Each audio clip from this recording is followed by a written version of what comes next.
Satu hari pada tahun 46, Opsir Udara 2 Sujono yang merupakan perwira staf khusus dan diperbantukan di Komandan Pangkalan Udara Maguwo, Yogyakarta, berkunjung ke markas tertinggi.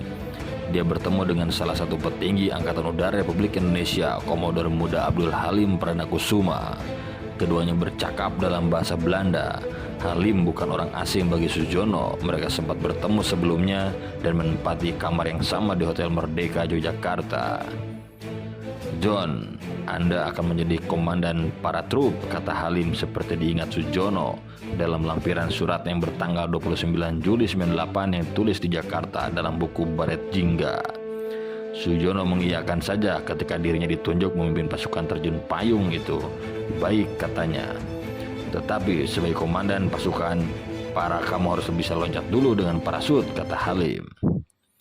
"Tetapi sebagai komandan pasukan para kamu harus bisa loncat dulu dengan parasut," kata Halim. Sujono mengiyakan dengan mengatakan, "Baik." Halim melanjutkan, "Karena tidak ada yang dapat mengajarkan, kamu harus belajar loncat sendiri." "Baik," jawab Sujono. Otak Sujono langsung bekerja untuk menyiapkan diri sebelum terjun payung. Dia menghubungi bagian pelipat payung yang dipimpin Opsir Udara 3 Amir Hamzah untuk mengetahui detail dari payung parasut untuk terjun. Selain parasut, dia memikirkan sepatu apa yang harus dia pakai. Tentu saja Sujono berpikir keras bagaimana dan di mana dia harus melompat.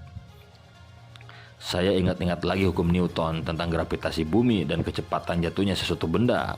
Dalam hal ini tentunya orang atau saya dengan parasut. Diperkirakan ketinggian berapakah yang teraman untuk meloncat," katanya. Masalah lain adalah tak ada buku soal teknik mendarat yang didapatkannya kala itu.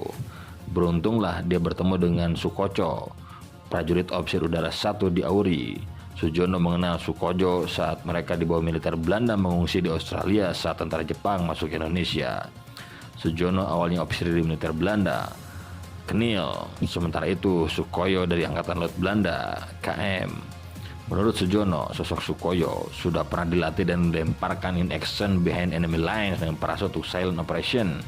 Dia mengajarkan kepada saya teknik pendaratan yang klasik, yakni dengan koprol. Selain itu, Sukoyo berbagi ilmu soal bagaimana cara bersembunyi di daerah lawan setelah mendarat dari terjun payung. Dari sini, persiapan untuk memulai peristiwa penting percobaan operasi terjun payung prajurit Auri di tengah keterbatasan alat. Kala itu, Auri tak punya pesawat Dakota C-47 seperti yang dipakai pasukan penerjun Amerika Inggris di akhir Perang Dunia Kedua. Komodor Muda Adi Sucipto yang disapa Mas Cip oleh Sujono hanya bisa menyiapkan pesawat kecil peninggalan Jepang, Kuren. Skenario kala itu, Adi Sucipto menerbangkan Suyono, sementara itu Kadet Udara 1 Gunadi akan menerbangkan Sukoyo. Sebelum naik pesawat, para atasan seperti Halim Pranakusuma memberi arahan. Begitu juga Kepala Staf Angkatan Udara Komodor Udara Suryadi Suryadharma yang rupanya was-was akan percobaan terjun payung. Setelah itu terbanglah mereka dan terjun pada ketinggian 700 meter. Sebelum terjun, Suyono melihat payung Sukoso sobek, akan tetapi dia berhasil mengatasinya. Suyono pun juga melompat. Ketika payungnya terbuka, hatinya mulai plong.